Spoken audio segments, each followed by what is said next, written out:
Hello दोस्तों, welcome to pen programmer. I am your host Imdad and आज ये video बहुत ही इंपॉर्टेंट है। कृपया इसको स्किप मत करिए क्योंकि हम इस वीडियो में सीखने वाले हैं बहुत ही important topics like display, position, Z index and max width के बारे में।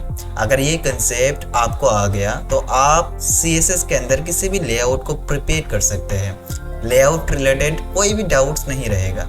आप हर एक टाइप का लेआउट बना सकते हैं अपनी वेबसाइट के अंदर। ये वीडियो पिछले वीडियोस का कंटिन्यूशन है। अगर आपने पहले का कंसेप्ट नहीं समझा तो please watch the previous videos first. I hope आपको इस वीडियो से कुछ नया सीखने को और मुझे कुछ सिखाने को मिलेगा। तो without further edu let's dive into the video.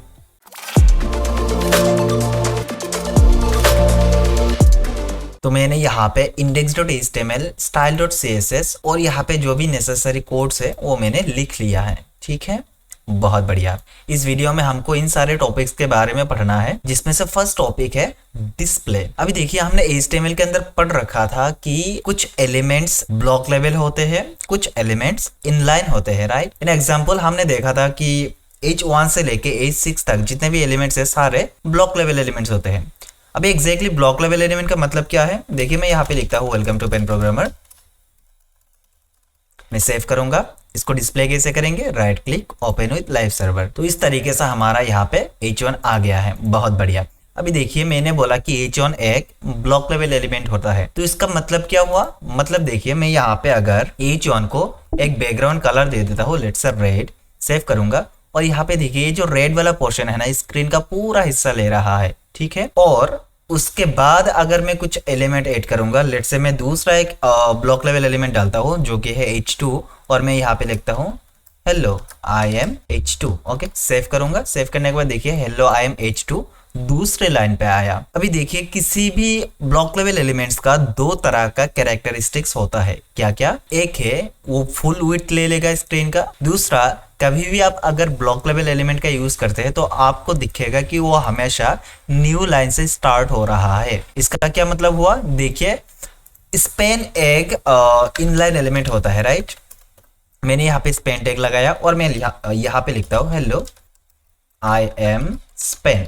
ठीक है, मैं सेव करूंगा। सेव करने के बाद देखिए hello I M Spain new line पे आया। अच्छा, ये न्यू लाइन पे क्यों आया, क्योंकि H2 जो है वो स्क्रीन का फुल विड्थ ले रहा है, राइट। तो स्पेन के पास यहाँ पे आने का जगह नहीं बचा है, ठीक है, और इसीलिए ये न्यू लाइन पे आया। अच्छा, इसके साथ अगर मैं दूसरा कोई इनलाइन एलिमेंट का यूज करता हूँ, इन एग्जाम्पल अगर मैं बी टैग को यूज करूंगा इस तरीके से और मैं लिखता हूँ hello I am bold. Okay, मैं सेव करूंगा। सेव करने के बाद देखिए hello I am bold same line पे आया। ओके, स्पेन के साथ ए आया। अच्छा, क्यों आया, क्योंकि ये दोनों ही इनलाइन एलिमेंट होते हैं। अच्छा, इनलाइन एलिमेंट का मतलब क्या हुआ, अभी देखिए मैं यहाँ पे दिखाता हूँ।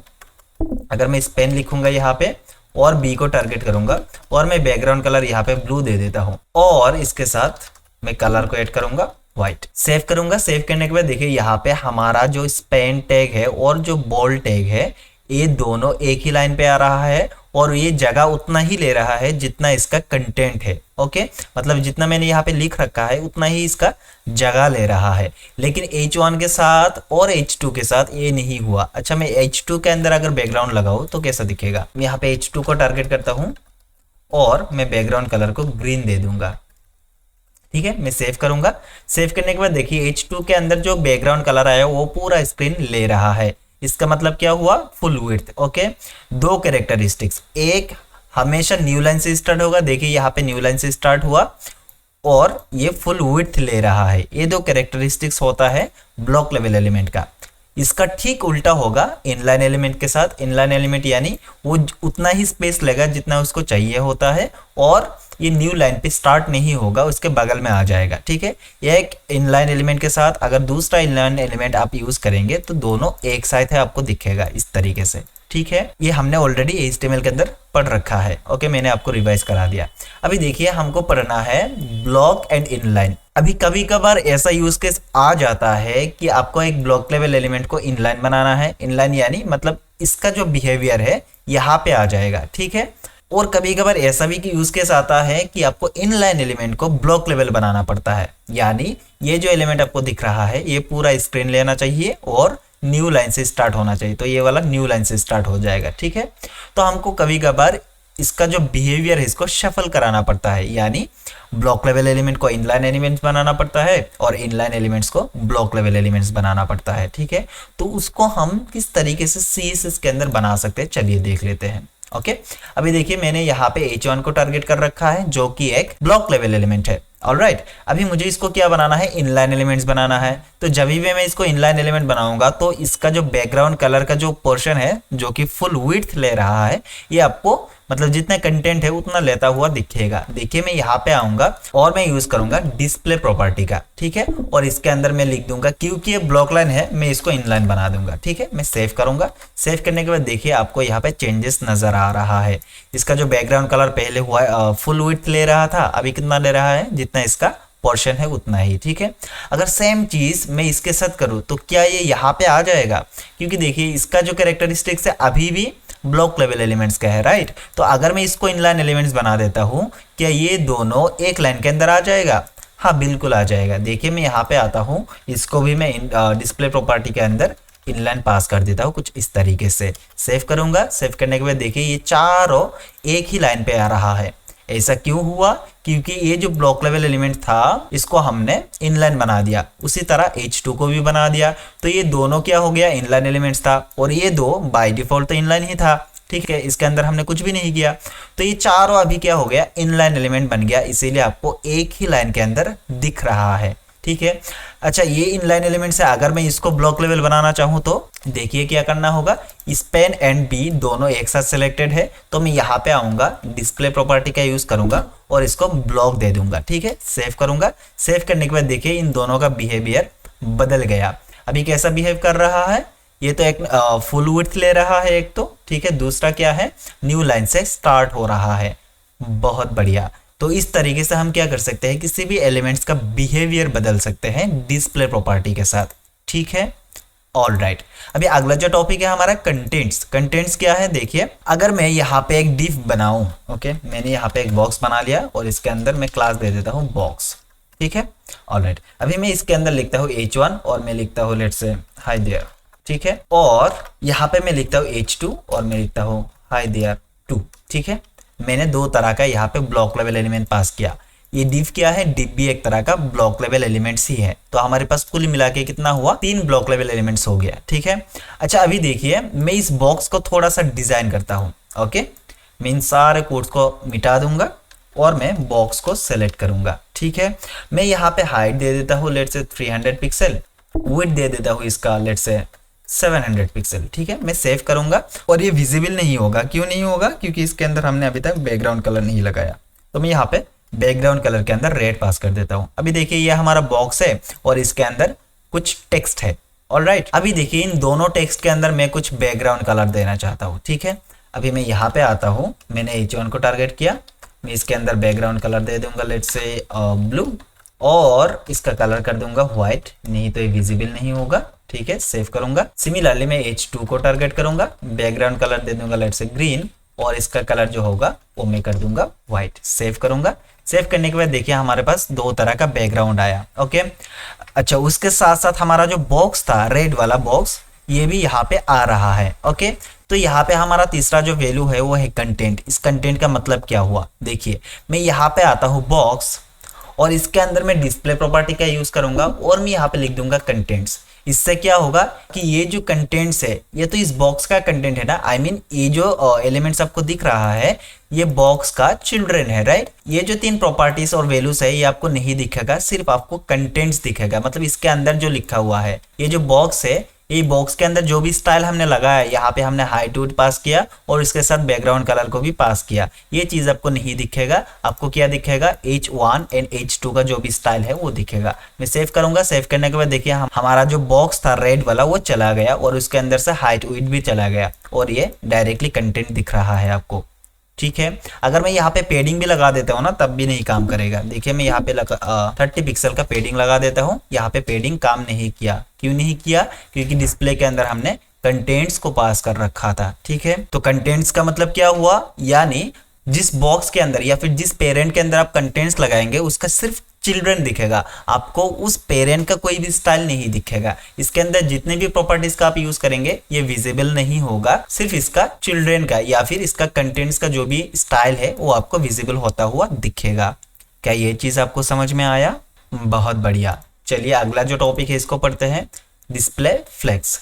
अच्छा, फ्लेक्स को समझाने के लिए मैं आपको एक एग्जांपल दिखाता हूँ। देखिए मैंने यहाँ पे लिख रखा है। इस एग्जांपल के अंदर देखिए यहाँ पे आपको बॉक्सेस दिख रहे होंगे। मैं थोड़ा सा जूम इन कर लेता हूँ। ओके, ये डिस्प्ले ब्लॉक का प्रॉपर्टीज है। मान लीजिए कि ये एक बॉक्स है जिसके अंदर हाइट एंड विड्थ दे रखा है हमने, ठीक है। और सिमिलरली बॉक्स 2 एंड 3 के अंदर भी सेम तरह का प्रॉपर्टीज एंड वैल्यूज को यूज में लिया गया है। तो ये जो आपको दिखेगा कुछ इस टाइप का दिखेगा, मतलब 1 by 1 दिखेगा। एक बॉक्स यहाँ पे दिखेगा, उसके ठीक नीचे दूसरा दिखेगा, फिर आपको तीसरा दिखेगा, कुछ इस टाइप का। ये बोल सकते हैं कि ये वर्टिकली दिख रहा है, ठीक है। बॉक्स 1 यहाँ पे आएगा, फिर बॉक्स 2, फिर बॉक्स 3, कुछ इस तरीके से। अगर मैं सेम चीज 1 by 1 ना दिखा के मैं चाहता हूं कि एक यहाँ पे आए, फिर दूसरा जो बॉक्स है यहाँ पे आए, तीसरा जो बॉक्स है वो यहाँ पे आए, मतलब एक ही लाइन के अंदर तीनों बॉक्सेस आना चाहिए, कुछ इस तरीके से। देखिए यह वाला एग्जांपल यहाँ पे यूज किया गया है डिस्प्ले फ्लेक्स को, ठीक है। डिस्प्ले फ्लेक्स यानी यहाँ पे आपका जितना भी चिल्ड्रंस होंगे बॉक्स 1 एंड 2 एंड 3, ठीक है, तीनों क्या होगा, हॉरिजॉन्टली दिखेगा। पहले वर्टिकली दिख रहा था, अभी इस तरीके से एक लाइन के अंदर ही दिखेगा। तो इसके लिए आपको डिस्प्ले फ्लेक्स प्रॉपर्टी का यूज करना पड़ेगा, ठीक है। इसको हम प्रैक्टिकली किस तरीके से करेंगे? प्रैक्टिकली करने के लिए हम यहाँ पे 3 बॉक्सेस बनाएंगे। तो मैं इन सारे चीजों को मिटा देता हूँ। ओके, कि मैं यहाँ पे लिखता हूँ बॉक्स 1, ठीक है, मैं लिखता हूँ बॉक्स 2, मैं लिखता हूँ बॉक्स 3। सेव करूंगा। सेव करने के बाद देखिए मैं यहाँ पे आऊंगा और यहाँ पे जितना भी कोड्स है इसको रिमूव करूंगा। मैं टारगेट करता हूँ बॉक्स 1, बॉक्स 2 एंड बॉक्स 3 को, कुछ इस तरीके से, ठीक है। मैं इसके अंदर हाइट दे दूंगा लेट्स से 300 पिक्सल का, विड्थ दे दूंगा 300 पिक्सल का। मैं बैकग्राउंड कलर कुछ भी लगा देता हूँ रेड, ठीक है। अभी देखिए तीनों बॉक्सेस यहाँ पे आ रहा है। ओके, मैं इसको 100 कर लेता हूँ, लेकिन दिख नहीं रहा, मतलब सेपरेटेड दिख नहीं रहा। क्यों? क्योंकि हमने सारे के अंदर बैकग्राउंड कलर को रेड कर रखा है। तो अगर मैं इसके अंदर थोड़ा सा मार्जिन बॉटम दे देता हूँ इस तरीके से, लेट्स से 20 पिक्सल का, सेव करूंगा। सेव करने के बाद देखिए यहाँ पे आपको 3 तरह का बॉक्सेस दिख रहे होंगे। अभी देखिए ये बॉक्सेस आया किस तरीके से है, वर्टिकली, राइट। मैं चाहता हूँ कि ये बॉक्सेस वर्टिकली ना आके हॉरिजॉन्टली आना चाहिए, मतलब एक के बगल में दूसरा। तो इसको हम किस तरीके से कर सकते हैं? इसको हॉरिजॉन्टल करने के लिए आप बोलेंगे कि यहाँ पे डिस्प्ले इनलाइन लगा दीजिए, तब ये सॉल्व हो जाएगा, सारे इनलाइन एलिमेंट बन जाएगा, तो एक के बगल में एक आ जाएगा। कि इस तरीके से सॉल्व नहीं होगा। मैंने तीनों बॉक्सेस को टारगेट कर रखा है। मैं यहाँ पे आऊंगा, डिस्प्ले इनलाइन लगाऊंगा, मैं सेव करूंगा। सेव करने के बाद देखिए तीनों बॉक्सेस चला गया, ठीक है। तो इस तरीके से ये सॉल्व नहीं होगा। आपको क्या करना पड़ेगा? आपको डिस्प्ले फ्लेक्स का यूज करना पड़ेगा। यहाँ पे ध्यान दीजिए, डिस्प्ले फ्लेक्स यूज करने के लिए आपके पास एक पेरेंट होना चाहिए। हमारे पास 3 बॉक्सेस है, 3 बॉक्सेस का एक अलग से पेरेंट होना चाहिए जिसके अंदर हम डिस्प्ले फ्लेक्स को यूज करेंगे। ओके, तो मैं क्या करूंगा, पहले तो एक पेरेंट बना लूंगा। मैं लिखूंगा यहाँ पे पेरेंट, और पेरेंट के अंदर हमारा जो चिल्ड्रन है कुछ इस तरीके से पेस्ट कर दूंगा। देखिए ये पेरेंट है हमारा, और पेरेंट के अंदर हमको 3 तरह का बॉक्सेस देखने के लिए मिला, ठीक है। देखिए अभी भी सेम आउटपुट है, कुछ भी तरह का इफेक्ट यहाँ पे नहीं हुआ। अभी हम क्या करेंगे, क्योंकि हमारे पास एक अलग से पेरेंट है, इस पेरेंट को हम टारगेट करेंगे, ठीक है। मैं लिखता हूँ पेरेंट, और इसके अंदर मैं लगा दूंगा डिस्प्ले फ्लेक्स। अभी क्या होगा, देखिए ये जो पेरेंट है, इस पेरेंट के अंदर जितने भी चिल्ड्रंस होंगे ये वाला, ठीक है, सारे क्या हो जाएगा, एक ही लाइन के अंदर आ जाएगा, क्योंकि पेरेंट के अंदर डिस्प्ले फ्लेक्स लगा हुआ है। मैं सेव करूंगा। सेव करने के बाद देखिए एक साथ आ रहा है। अच्छा, यहाँ पे डिफरेंशिएट क्यों नहीं हुआ? क्योंकि देखिए हमने मार्जिन बॉटम लगाया था, राइट नहीं लगाया। अभी क्योंकि ये राइट साइड से आ गया, मतलब एक लाइन के अंदर आ गया, तो हमको यहाँ पे राइट लगाना चाहिए था, ठीक है। मैं सेव करूंगा। सेव करने के बाद देखिए आपको गैप दिख रहा है। अच्छा, बाय द वे यहाँ पे अगर आप मार्जिन नहीं भी लगाएंगे और फ्लेक्स के अंदर आप गैप प्रॉपर्टी का यूज कर सकते हैं थोड़ा सा दूरियां देने के लिए, ठीक है। लेट्स से मैं यहाँ पे 20 पिक्सल का गैप ऐड कर देता हूँ। अभी देखिए इसके अंदर गैप आ रहा है, ठीक है। तो आप यहाँ पे मार्जिन का यूज ना करके जहां पे आपने डिस्प्ले फ्लेक्स लगाया है वहां पे गैप का यूज कर लीजिए। डिस्प्ले फ्लेक्स यूज करने के लिए आपके पास एक पेरेंट होना जरूरी है, ठीक है। अगर आप पेरेंट के अंदर डिस्प्ले फ्लेक्स लगाएंगे तब जाके ये जो चिल्ड्रंस है ये 1 by 1 दिखेगा। ओके, आई होप आपको समझ में आ रहा होगा। इसका यूज हम अगले प्रोजेक्ट्स के अंदर करेंगे, तो आपको ये प्रैक्टिस करना है, ठीक है। देखिए यहाँ पे जितने भी चिल्ड्रंस है इसको हमको एक लाइन के अंदर चाहिए था, तो इसके लिए हमने अलग से एक पेरेंट बनाया। उस पेरेंट के अंदर हमने डिस्प्ले फ्लेक्स का यूज किया। ओके, डिस्प्ले फ्लेक्स यूज करने के बाद सारा एक साथ चिपक रहा था, तो उसको दूरियां देने के लिए हमने गैप प्रॉपर्टी का यूज किया। ठीक है, अच्छा अगला जो टॉपिक है हमारा वो है इनलाइन ब्लॉक। अभी ये इनलाइन ब्लॉक क्या चीज है, हमने ब्लॉक देखा था, इनलाइन देखा था। इनलाइन ब्लॉक एक साथ में आ रहा है, इसका क्या मतलब हुआ देखिए। तो इसको समझाने के लिए मैं पेरेंट के अंदर बैकग्राउंड कलर लगाता हूँ, लेट्स से ब्लू। ठीक है, सेव करूंगा। सेव करने के बाद देखिए हमारा जो पेरेंट है वो कितना पोर्शन ले रहा है, स्क्रीन का फुल विड्थ ले रहा है, राइट। क्योंकि ये जो पेरेंट है अभी भी ये डिस्प्ले ब्लॉक की तरह बिहेव कर रहा है। इसके अंदर फ्लेक्स लगा हुआ है, दैट मीन्स ये हुआ कि इसका जो भी चिल्ड्रन है ये फ्लेक्स की तरह बिहेव करेगा, मतलब एक लाइन के अंदर आएगा। बट ये जो पेरेंट है ये इटसेल्फ एक ब्लॉक लेवल एलिमेंट है। ठीक है, लेकिन मैं चाहता हूं कि ये जो एलिमेंट है ये इनलाइन रहे, मतलब जो पेरेंट है हमारा ब्लू वाला, ठीक है, ये इनलाइन रहे और इसका जो चिल्ड्रन है ये ब्लॉक लेवल रहे। तो इसको हम किस तरीके से कर सकते हैं, अच्छा इसको अगर ब्लॉक लेवल बना भी देंगे तब क्या होगा, ब्लॉक लेवल बनाने से ये एक लाइन पे आ रहा था, ये 1 by 1 आएगा। ठीक है, लेकिन इसका जो पेरेंट होगा ये इनलाइन एलिमेंट रहेगा। इनलाइन एलिमेंट यानी जितना भी इसका पोर्शन है वो उतना ही जगह लेगा, इससे ज़्यादा नहीं लेगा। ठीक है, तो पहले तो मैं यहाँ पे एक काम करता हूँ, मार्जिन बॉटम लगा देता हूँ। ठीक है, 20 पिक्सल का सेव करूंगा, मार्जिन बॉटम आ गया। ऑलराइट, अभी देखिए मैं इसके अंदर फ्लेक्स के यूज ना करके इनलाइन ब्लॉक का यूज करूंगा। मैं सेव करूंगा। सेव करने के बाद अभी देखिए क्या हुआ, ये जो पेरेंट था हमारा वो इनलाइन की तरह बिहेव कर रहा है और इसका जो चिल्ड्रन है ये ब्लॉक लेवल की तरह बिहेव कर रहा है। इनलाइन यानी पेरेंट के अंदर इनलाइन अप्लाई होगा और ब्लॉक यानी जो भी चिल्ड्रन है इसका, उसके अंदर डिस्प्ले ब्लॉक का बिहेवियर अप्लाई हो जाएगा। तो देखिए यहाँ पे हमारा पेरेंट उतना ही जगह ले रहा है जितना चिल्ड्रन ले रहा है। ठीक है, लेकिन चिल्ड्रन एक लाइन पे क्यों नहीं आया, क्योंकि हमने चिल्ड्रन को दे रखा है ब्लॉक। इनलाइन ब्लॉक यानी ये जो इनलाइन है यहाँ पे और ब्लॉक जो है इस चिल्ड्रन पे अप्लाई होगा। ठीक है, तो इसी तरह से आपको बिहेव करता हुआ दिखेगा। Okay, on the other hand हमको क्या मिलता है, हमको मिलता है इनलाइन फ्लेक्स। इनलाइन फ्लेक्स यानी अगर मैं इसको सिर्फ फ्लेक्स रखूं, देखिए क्या होगा, मैंने सिर्फ फ्लेक्स रखा तो तीनों चिल्ड्रन इस तरीके से आ रहा है, लेकिन बैकग्राउंड का विड्थ कितना ले रहा है, फुल स्क्रीन, राइट। लेकिन मैं चाहता हूं कि ये जो पेरेंट है, पेरेंट उतना ही जगह ले जितना इसका चिल्ड्रन ले रहा है और चिल्ड्रन डिस्प्ले फ्लेक्स के अंदर आना चाहिए। ठीक है, अभी देखिए डायरेक्ट फ्लेक्स का मतलब हुआ पेरेंट अभी भी ब्लॉक लेवल है, लेकिन मैं चाहता हूँ पेरेंट इनलाइन रहे और इसका चिल्ड्रन फ्लेक्स रहे। ठीक है, तो मैं यहाँ पे लगा सकता हूँ इनलाइन फ्लेक्स। मैं सेव करूंगा। सेव करने के बाद देखिए पेरेंट उतना ही जगह ले रहा है जितना इसका चिल्ड्रन ले रहा है। इनलाइन ब्लॉक यानी इनलाइन यहाँ पे रहेगा, ब्लॉक नीचे रहेगा। इनलाइन फ्लेक्स यानी इनलाइन पेरेंट पे अप्लाई होगा, फ्लेक्स इस चिल्ड्रन पे अप्लाई होगा। क्या ये चीज आपको समझ में आया? आई होप आ रहा होगा। ठीक है, कोई क्वेश्चन है? अगर आपको समझ में नहीं आ रहा तो वीडियो को थोड़ा सा रिवाइंड करिए, आपको समझ में आ जाएगा। और हाँ, मोस्ट इंपॉर्टेंटली आपको ये सारे कंसेप्ट अच्छे से प्रैक्टिस करना है। अभी देखिए लास्ट जो टॉपिक है हमारा डिस्प्ले के अंदर वो है नन। नन क्या होता है? देखिए मैं चाहता हूँ कि यहाँ पे जो भी चिल्ड्रन है या फिर पेरेंट है कुछ भी ना दिखे, तो मैं यहाँ पे सिंपली आऊंगा डिस्प्ले के अंदर, मैं इसको लगा दूंगा नन। नन लगाने से क्या होगा, ये जो पेरेंट है ये पूरा गायब हो जाएगा। ठीक है, सेव करने के बाद देखिए यहाँ पे हमको पूरा गायब दिखा। क्यों? क्योंकि ये जो पेरेंट है, पेरेंट के अंदर हमने डिस्प्ले नन लगाया, तो इसके साथ साथ ये जो चिल्ड्रन है ये भी गायब हो जाएगा क्योंकि हमने पेरेंट पे लगाया। ऑलराइट, अगर मैं इसको इस तरीके से रहने देता हूँ इनलाइन फ्लेक्स, ओके, अगर मैं चाहता हूँ ये जो थर्ड वन है इसके अंदर मैं डिस्प्ले नन का यूज करूंगा, तो मैं किस तरीके से कर सकता हूँ? तो ये बॉक्स 3 है, मैं इसको अलग से टारगेट करूंगा क्योंकि ये ग्रुप है। क्या मैं इसको यहाँ पे छेड़खानी नहीं करूंगा, मैं बॉक्स 3 को इस तरीके से सेलेक्ट किया, इसके अंदर डिस्प्ले नन को इस तरीके से पास किया, सेव करूंगा तो देखिए बॉक्स 3 जो है वो आपको गायब होता हुआ दिखेगा। ओके, तो डिस्प्ले नन हम तब यूज करते हैं जब हमको किसी भी पर्टिकुलर एलिमेंट्स को गायब कराना होता है। अच्छा, इसका यूज केस क्यों है? अगर गायब ही कराना है तो बनाते क्यों है? देखिए मैं एक एग्जांपल दिखाता हूँ। मैं आता हूँ windows.in पे, साइट लोड हो गया। अभी देखिए यहाँ पे आपको कहीं पे भी जो 3 बार है, मतलब 3 लाइन जो होता है वो आपको यहाँ पे नहीं दिखेगा, और यहाँ पे आपको home, about, blog, project, let's talk ये दिख रहा है, राइट। लेकिन इसको अगर मैं मोबाइल स्क्रीन करूंगा तब क्या होगा? देखिए मैं यहाँ पे आता हूँ, इंस्पेक्ट पे क्लिक करता हूँ, देखिए मैंने इसको छोटा कर लिया, यहाँ पे होम, अबाउट, कुछ लिंक्स वगैरह था वो यहाँ से गायब हो गया, और यहाँ पे हमको न्यू एक एलिमेंट्स मिला, ये वाला जो आपको बटन दिख रहा है ये, इसके अंदर क्लिक करूंगा तब आपको जाके ये चीजें दिखेगा। ठीक है, अगर मैं इसको क्लोज कर दूंगा तब ये नहीं दिखेगा।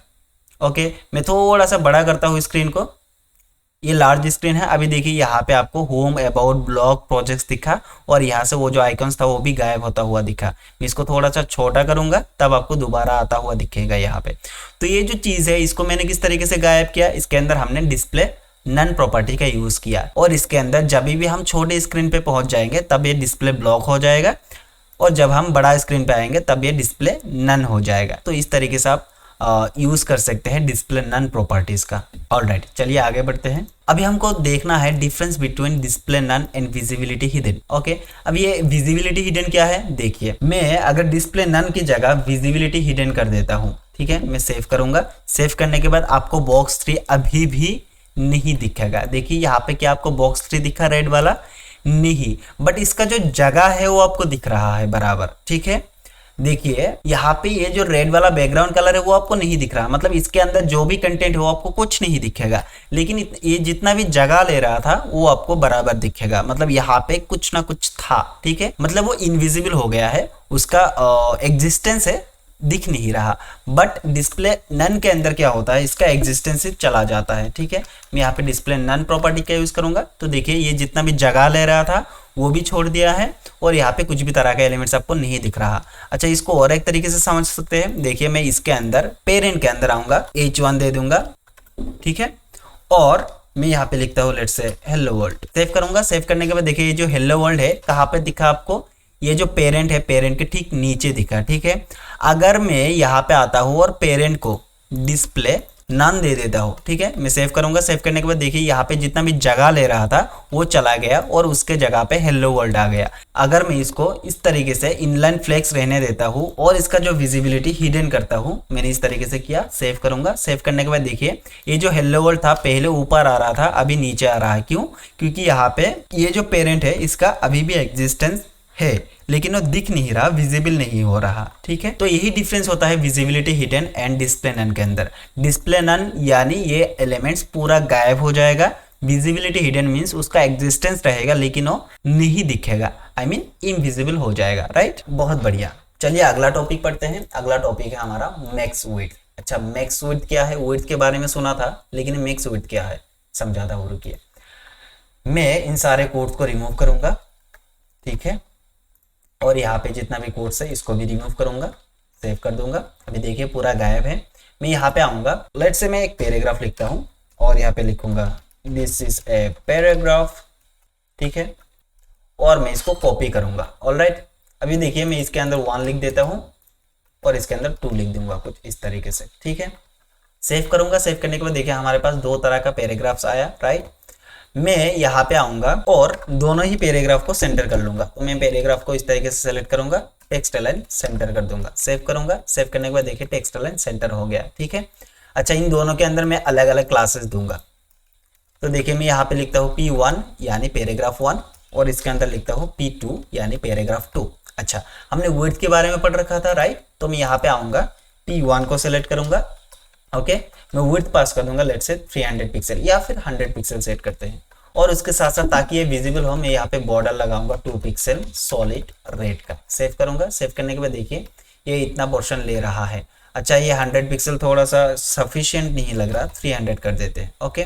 अच्छा, मैंने यहाँ पे टेक्स्ट अलाइन सेंटर लगाया था, वो काम नहीं कर रहा है। क्यों? क्योंकि इसका जो विड्थ है वो इतना तक आ चुका है, उसके अंदर है सेंटर, उसके अंदर ये सेंटर हो रहा है। लेकिन मैं चाहता हूँ कि ये जो बॉक्स है ये यहाँ पे आए, ठीक है। तो मैं किस तरीके से कर सकता हूँ, मैं यहाँ से टेक्स्ट अलाइन को रिमूव भी कर सकता हूँ। मैं सेव करूंगा। सेव करने के बाद देखिए ये बॉक्स हमको लेफ्ट पे दिखा। अगर मैं इसके अंदर मार्जिन ऑटो लगा दूंगा, ठीक है, तब ये क्या हो जाएगा, देखिए ये इस तरीके से सेंटर पे आ गया। सिमिलरली मैं ये चीज दूसरे एलिमेंट के साथ करूंगा, मतलब P2 के साथ, ठीक है। मैं विड्थ यहाँ पे भी 300 पिक्सल लगाऊंगा, बॉर्डर लगाऊंगा 2 पिक्सल सॉलिड ब्लू और मार्जिन को ऑटो कर दूंगा, ओके। सेव करूंगा। सेव करने के बाद देखिए दोनों एलिमेंट्स हमको इस तरीके से दिखा, ठीक है। मैं इसको विड्थ रहने देता हूँ और इसको मैक्स विड्थ बना देता हूँ, ठीक है। अभी देखिए इसके अंदर मैंने विड्थ को पास किया, इसके अंदर मैंने मैक्स विड्थ को पास किया। क्या आपको कुछ डिफरेंस दिखा? नहीं दिखा, लेकिन अभी दिखेगा। देखिए मैं यहाँ पे इंस्पेक्ट पे आके इसका जो स्क्रीन साइज है इसको छोटा कर लेता हूँ। देखिए पहले तो इतना था, ठीक है, अभी देखिएगा क्या होता है। मैं इसको थोड़ा सा छोटा करता हूँ। छोटा करने के बाद देखिए ये जो दूसरा वाला ब्लू वाला बॉक्स है ना, ये आपको छोटा होता हुआ दिखेगा, लेकिन जो ऊपर वाला रेड बॉक्स था ये आपको छोटा होता हुआ नहीं दिखेगा। मतलब ये जो इसका साइज है वो फिक्स्ड है, लेकिन नीचे वाला साइज क्या हो रहा है, आपके स्क्रीन साइज के हिसाब से एडजस्ट हो रहा है। देखिए ये जो इसका बॉर्डर है यहाँ तक का आ रहा है, लेकिन ऊपर जो रेड वाला बॉक्स है इसके अंदर स्क्रॉलेबल हो गया है। ठीक है, तो यही होता है मैक्स विड्थ और विड्थ के अंदर डिफरेंस। मैक्स विड्थ क्या करता है, यहाँ पे आपको जो स्क्रीन साइज है उसके हिसाब से एडजस्ट कर लेते हैं। देखिए मैंने इसका स्क्रीन साइज इतना छोटा कर लिया, यहाँ पे लाइन ब्रेक हो गया। ठीक है, मतलब जो दूसरा बॉक्स था हमारा इसके अंदर लाइन ब्रेक हो गया, लेकिन इसका जो विड्थ है वो स्क्रीन के हिसाब से अभी भी एडजस्ट है। बट ऊपर का जो बॉक्स था जिसके अंदर हमने सिर्फ विड्थ लगाया था वो अभी भी एक ही लाइन के अंदर है और हॉरिजॉन्टल स्क्रॉल बार आ गया ताकि ये मतलब लाइन ब्रेक ना हो। ठीक है, तो यही डिफरेंस होता है बेसिकली। तो मैक्स विड्थ का भी यूज करना चाहिए जब भी आपका जो पैराग्राफ है या फिर जिसके अंदर आप मैक्स विड्थ का यूज कर रहे हैं उसको अगर आपको रेस्पॉन्सिव बनाना है तब आप मैक्स विड्थ का यूज कर सकते हैं। मतलब यही होता है कि मैक्सिमम विड्थ इतना होना चाहिए। ठीक है, दोबारा इंस्पेक्ट पे आऊंगा, देखिए यहाँ पे आऊंगा, ये स्क्रीन के हिसाब से एडजस्ट हो रहा है, इसका मैक्सिमम विड्थ इतना ही है। ठीक है, लेकिन ऊपर का जो विड्थ हमने लगाया था वो घट नहीं रहा, वो स्क्रीन के साथ एडजस्ट नहीं हो रहा, वो जैसा है वैसा ही रहेगा, वो फिक्स्ड है। लेकिन नीचे जो मैक्स विड्थ लगाया हमने वो स्क्रीन के साथ एडजस्ट हो रहा है। यही डिफरेंस है मैक्स विड्थ का। ठीक है, आई होप आपको समझ में आ रहा है। चलिए अगला टॉपिक पढ़ते हैं, दैट इज पोजीशन। अच्छा, पोजीशन के अंदर हमको एब्सोल्यूट मिलता है। ओके, पहला जो टॉपिक है एब्सोल्यूट है। चलिए एब्सोल्यूट को पढ़ते हैं। तो मैं यहाँ पे इन कोट्स को रिमूव करूंगा, मैं यहाँ पे लिखूंगा बॉक्स और बॉक्स को बना लूंगा CSS के अंदर। मैंने बॉक्स को किया टारगेट, मैंने यहाँ पे लगाया वर्ड 300 पिक्सल, हाइट लगा दूंगा 300 पिक्सल और इसका जो बैकग्राउंड कलर है मैं लिख दूंगा रेड। सेव करूंगा, सेव करने के बाद हमारा बॉक्स कुछ इस तरीके से दिख रहा है। मैं इसके अंदर और एक बॉक्स बनाऊंगा। ठीक है, मैं लिखा इनर बॉक्स, सेव करूंगा और इनर बॉक्स को टारगेट करूंगा। ठीक है, कुछ इस तरीके से इसका भी हाइट दे देते हैं। ठीक है, ऊपर का हमने 300 दिया था तो मैं इसका 250 कर देता हूँ, हाइट 250। ओके, और इसका बैकग्राउंड कलर कुछ अलग देते हैं, लेट्स से ब्लू। सेव करूंगा, सेव करने के बाद देखिए ये जो ब्लू वाला बॉक्स है मतलब इनर वाला बॉक्स है वो यहाँ पे आ रहा है। चलिए इसको थोड़ा सा और छोटा करते हैं, लेट्स से 200 पिक्सल। ठीक है, अभी चल जाएगा। अभी देखिए ये जो बॉक्स है ये आपको कहाँ पे दिखा, ये जो रेड वाला बॉक्स है इसके ठीक टॉप लेफ्ट पे, राइट, लेफ्ट पे चिपक रहा है, टॉप पे चिपक रहा है। ठीक है, लेकिन मैं चाहता हूं कि ये जो बॉक्स है ये यहाँ पे आ जाए नीचे। ठीक है, मतलब राइट साइड पे चिपक जाना चाहिए, बॉटम से चिपक जाना चाहिए। अच्छा, इसका सोल्यूशन किस तरीके से निकल सकते हैं, आप बोलेंगे कि हाँ बॉक्स के अंदर आप पेडिंग दे दीजिए थोड़ा सा, तो ये ऊपर से थोड़ा सा जगह दे देगा तो नीचे आ जाएगा। हाँ, ये एक सोल्यूशन हो सकता है बट ये तुक्का होगा। ठीक है, ये सोल्यूशन नहीं है। मैं सेव करूंगा, सेव करने के बाद देखिए ऊपर से नीचे आ गया। अगर मैं सिमिलरली पेडिंग लेफ्ट दे दूंगा 100 पिक्सल का, तब ये क्या हो जाएगा, राइट साइड पे एलाइन हो जाएगा। क्या ये परफेक्ट सोल्यूशन है? नहीं। इसका सोल्यूशन क्या है, आप यहाँ पे पोजीशन का यूज कर सकते हैं, ये होगा परफेक्ट सोल्यूशन। देखिए हमको पोजीशन करना किसको है, हमको करना है इस ब्लू वाले बॉक्स को पोजीशन। ठीक है, अच्छा तो इसको हम किस तरीके से समझ सकते हैं, ये जो इनर बॉक्स है ये है हमारा ब्लू वाला। ठीक है, ये जो बॉक्स है ये है पेरेंट वाला। पोजीशन किसको करना है, ब्लू वाले को। तो हम इसके अंदर आएंगे और इसका पोजीशन दे है, इसको कर देंगे एब्सोल्यूट। अच्छा, एब्सोल्यूट करेंगे तो क्या होगा, ये हवा में ऊपर आ जाएगा पूरा। ठीक है, देखिए इसका जो जगह है अभी भी ऊपर ही है लेकिन ये हवा में आ गया है, तो इसको हम कहीं पे भी एडजस्ट कर सकते हैं। मान लीजिए कुछ इस तरीके का। ठीक है, लेट्स से मैं यहाँ पे एक बॉक्स बनाता हूँ, ये हो गया हमारा जो बैकग्राउंड वाला बॉक्स है, मैं इसको एक रेड कलर दे देता हूँ इस तरीके से, और ये हो गया हमारा ब्लू वाला जो बॉक्स है। ठीक है, अच्छा ओके, देखिए अभी इसको हमको पोजीशन करना है। पोजीशन करने के लिए हमको यहाँ पे पोजीशन लगाना पड़ेगा, दैट मीन्स ब्लू वाला बॉक्स जो है उसके अंदर पोजीशन लगाना पड़ेगा। हमने लगा दिया पोजीशन एब्सोल्यूट। ठीक है, तो ये हवा में आ गया। अभी हम इसको एडजस्ट कर सकते हैं, किस तरीके से करेंगे, अगर मैं लिखता हूँ राइट 0 तब ये क्या हो जाएगा, स्क्रीन की राइट की दिशा से एकदम 0 पे आ जाएगा। देखिए मैं सेव करूंगा, स्क्रीन की राइट दिशा पे 0 पे आ गया। अगर मैं सिमिलरली लिखता हूं बॉटम 0, अभी देखिए स्क्रीन के बॉटम पे एकदम राइट साइड पे आ गया। क्या ये इसका सोल्यूशन हुआ? नहीं हुआ। अच्छा, होना किस तरीके से चाहिए था, ये जो रेड बॉक्स है रेड बॉक्स के राइट पे बॉटम पे आ जाना चाहिए था, लेकिन ये ब्लू बॉक्स गया कहाँ, स्क्रीन के अंदर। क्यों? क्योंकि इसके अंदर हमने पोजीशन एब्सोल्यूट लगाया और ये पेरेंट इसको ना मान के इसको मान रहा है। ठीक है, मान लीजिए कि इसके अंदर हमने लगाया पोजीशन एब्सोल्यूट और इसके अंदर हमने कुछ भी तरह का पोजीशन नहीं लगाया, तो इसका जो पोजीशन का पेरेंट है वो किसको मानेगा, बॉडी को, क्योंकि बॉडी इतना ले रहा है तो बॉडी की राइट साइड पे ये आ गया, बॉडी के बॉटम साइड पे ये आ गया। ओके, लेकिन हमको पेरेंट किसको बनाना है, पेरेंट बनाना है बॉक्स को, ठीक है। पोजीशन की तौर से हमको पेरेंट को चेंज करना है, ठीक है, आई मीन बॉक्स को पेरेंट बनाना है। तो हम किस तरीके से कर सकते हैं, देखिए पोजीशन एब्सोल्यूट हमने इनर बॉक्स के अंदर लगाया, तो हम बॉक्स जो है इसके अंदर लगा देंगे पोजीशन रिलेटिव। रिलेटिव यानी इसका बगल का जो होगा, मतलब ये जो एब्सोल्यूट है इसके बगल में जो बॉक्स है इसको बना दिया हमने रिलेटिव। तो अभी जो पेरेंट है पहले बॉडी को मान रहा था, अभी बॉक्स को मानेगा। तो बॉक्स को अगर पेरेंट मान लेगा तब हमारा प्रॉब्लम जो है सॉल्व हो जाएगा। मैं सेव करूंगा, सेव करने के देखिए ये जो हमारा ब्लू वाला बॉक्स था यहाँ पे था, क्योंकि वो पेरेंट बॉडी को मान रहा था। अभी ये किसको पेरेंट मान रहा है, ये रेड वाले बॉक्स को, क्योंकि हमने यहाँ पे मैन्युअली पोजीशन इसका रिलेटिव कर दिया है। तो रिलेटिव यानी ये जो एब्सोल्यूट आपने दिया है इसका पेरेंट बन जाएगा ये, ठीक है। तो ये इसके बाउंड्री से बाहर नहीं जाएगा, आई मीन ये जो बॉक्स है इसके बाउंड्री से बाहर ये वाला बॉक्स नहीं जाएगा।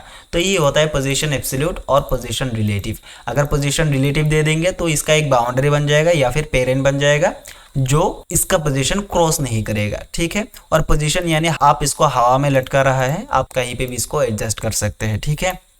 ऑलराइट, अभी तीसरा जो पोजीशन है वो है फिक्स्ड। फिक्स्ड यानी इसके अंदर आपने रिलेटिव लगाया है या फिर एब्सोल्यूट लगाया है, डज नॉट मैटर, ये हमेशा बॉडी को ही अपना पेरेंट मानेगा। देखिए अगर मैं इसके अंदर पोजीशन को कर देता हूँ फिक्स्ड, और क्योंकि यहाँ पे राइट लगा हुआ है, बॉटम लगा हुआ है, तो ये हमेशा क्या हो जाएगा, बॉडी को पेरेंट मान के राइट साइड पे एडजस्ट हो जाएगा। देखिए यहाँ पे हमने रिलेटिव लगाया था, लेकिन ये क्या हुआ, राइट साइड पे फिक्स्ड हो गया।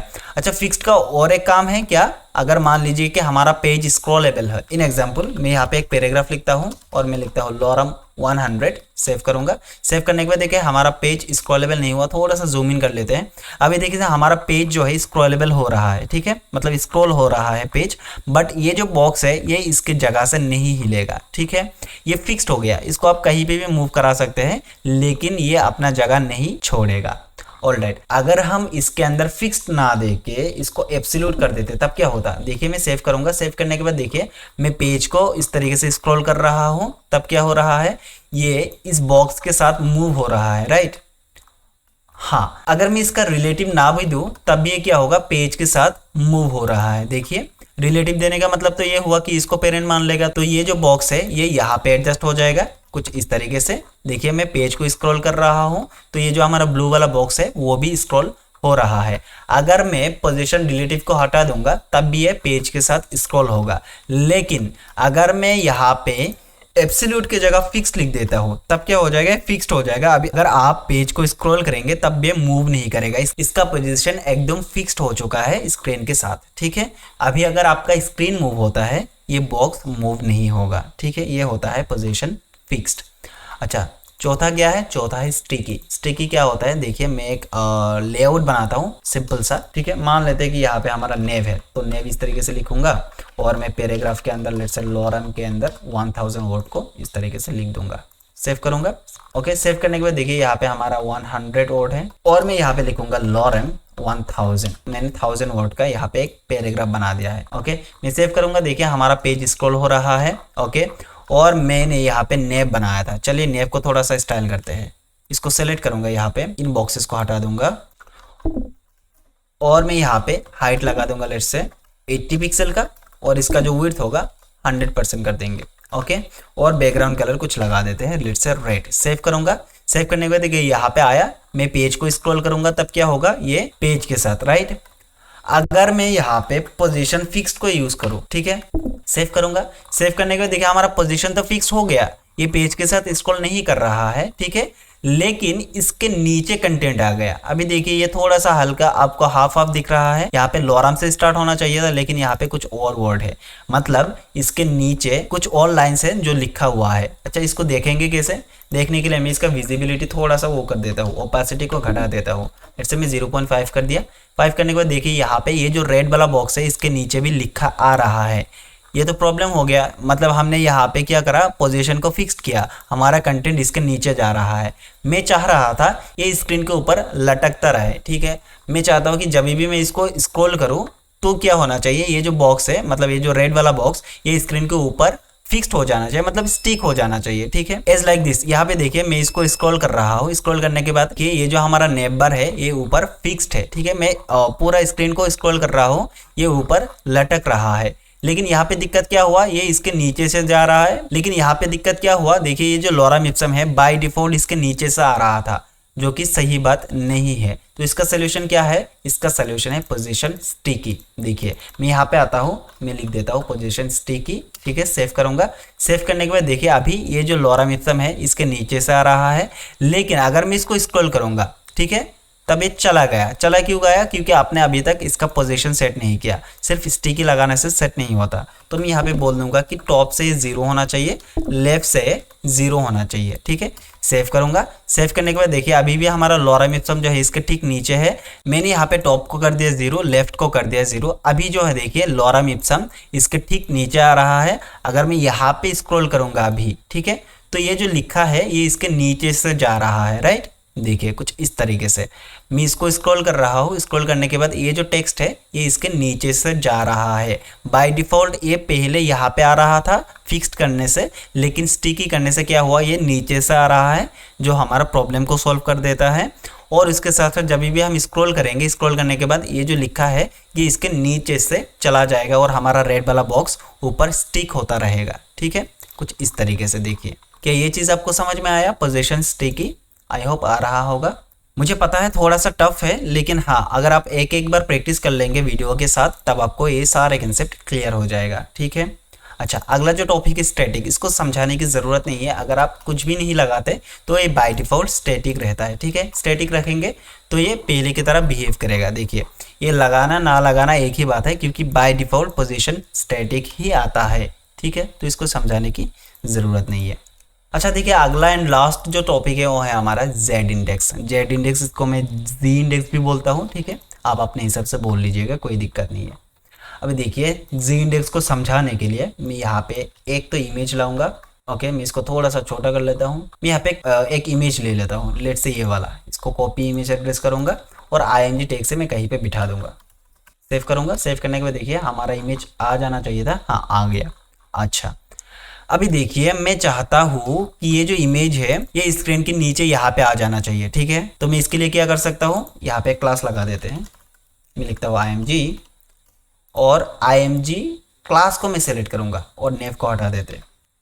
IMG क्लास को सेलेक्ट किया, मैं इसका पोजीशन जो है इसको कर दूंगा एब्सोल्यूट। एब्सोल्यूट करेंगे तो क्या होगा, ये बॉडी को अपना पेरेंट मान लेगा। वैसे भी बॉडी ही इसका पेरेंट है, बट स्टिल हाँ ये बॉडी को पेरेंट मान लेगा। तो मैं लिखूंगा बॉटम और 0। सेव करूंगा तो बॉटम की तरफ से 0 में आ गया और राइट साइड पे 0 आना चाहिए, ठीक है।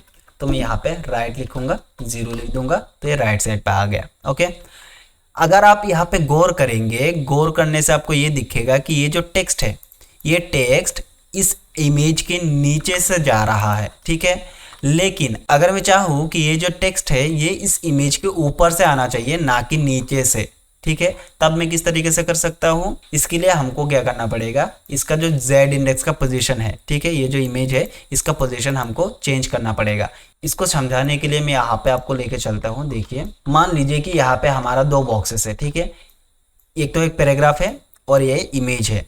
यहाँ पे मान लीजिए कि ये बॉक्स है, ये एक बॉक्स है। दोनों के अंदर बाय डिफॉल्ट जेड इंडेक्स कितना रहता है, 1 रहता है। और क्योंकि आपने इसका पोजीशन एब्सोल्यूट कर दिया, हमारे केस में क्या था, ये जो हमारा इमेज है इसका पोजीशन हमने एब्सोल्यूट कर दिया था, तो ये ऊपर आ गया, मतलब इस बॉक्स के ऊपर आ गया, ठीक है। तो इसका जो कंटेंट है इसके नीचे से चला जाएगा, राइट, जो कि यहाँ पे हो रहा है। हमारा जो टेक्स्ट है ये इसके नीचे से जा रहा है। लेकिन मैं चाहता हूँ कि ये जो हमारा इमेज है, ये जो ब्लू वाला बॉक्स है, आई मीन यहाँ पे हमारा जो पैराग्राफ है, पैराग्राफ इसके ऊपर से आना चाहिए, ठीक है।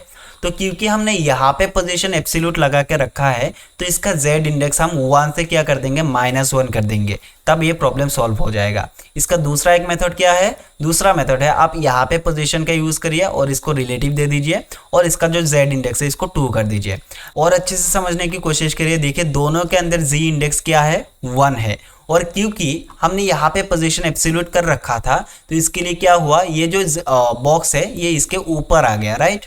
और इसको ऊपर आने से क्या हुआ, इसका जो विजिबिलिटी है ये कम हो रहा है, यानी ये इसके नीचे से जा रहा है। हमारे केस में भी यही है।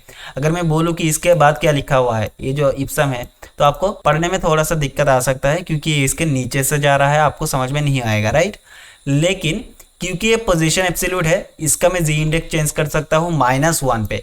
-1 कर दूंगा तो क्या हो जाएगा, इसका जो पोजीशन है इसके नीचे से चला जाएगा, राइट। देखिए इसका पोजीशन एब्सोल्यूट है, हमारे केस में ये जो इमेज है इसका पोजीशन एब्सोल्यूट है। तो अगर मैं यहाँ पे आऊँगा जी इंडेक्स लिखूंगा और 1 से, बाय डिफॉल्ट 1 रहता है, ठीक है, मैं 1 से -1 कर दूंगा, सेव करूंगा। सेव करने के बाद देखिए हमारा जो टेक्स्ट है अभी इमेज के ऊपर से जा रहा है। यह है इसका मेथड 1। दूसरा मेथड क्या है, दूसरा मेथड है इसका, तो जी इंडेक्स पहले रिमूव कर दीजिए, ठीक है, दोबारा वैसा दिख रहा है। अभी हम टारगेट करेंगे पैराग्राफ को, ठीक है, तो हम पी को इस तरीके से टारगेट करेंगे और इसका जो जी इंडेक्स है अगर हम इसको 2 बना देते तब काम नहीं करेगा। देखिए अभी भी सेम है, लेकिन अगर मैं यहाँ पे पोजीशन लगा देता हूँ और इसके अंदर रिलेटिव लगा देता हूँ तब क्या होगा, इसका पोजीशन चेंज हो जाएगा और जी इंडेक्स काम करने लग जाएगा। सेव करूंगा, सेव करने के बाद देखिए अगेन हमारा जो टेक्स्ट है इस इमेज के ऊपर से जा रहा है। तो आप 2 तरीके से जी इंडेक्स चेंज कर सकते हैं। एक तो तरीका ये है जिसके अंदर पोजीशन लगा हुआ है उसका z इंडेक्स माइनस करिए, या फिर जिसको आपको ऊपर में लाना है उसके अंदर दूसरा एक पोजीशन डाल दीजिए और इसका जी इंडेक्स 2 कर दीजिए, ठीक है। अगेन अगर आपको समझ में नहीं आ रहा तो वीडियो को थोड़ा सा रिवाइंड करके देखिए, आपको समझ में आ जाएगा। और इसी के साथ हमारा टॉपिक जो है सारे होते हैं कंप्लीट। अगर कुछ डाउट या फिर क्वेश्चन है कमेंट में आस्क करिए, मैं आपका क्वेश्चन का रिप्लाई जरूर दूंगा। तो चलिए मिलते हैं अगले वीडियो में। पेन प्रोग्रामर की वीडियो देखने के लिए आपका बहुत बहुत धन्यवाद।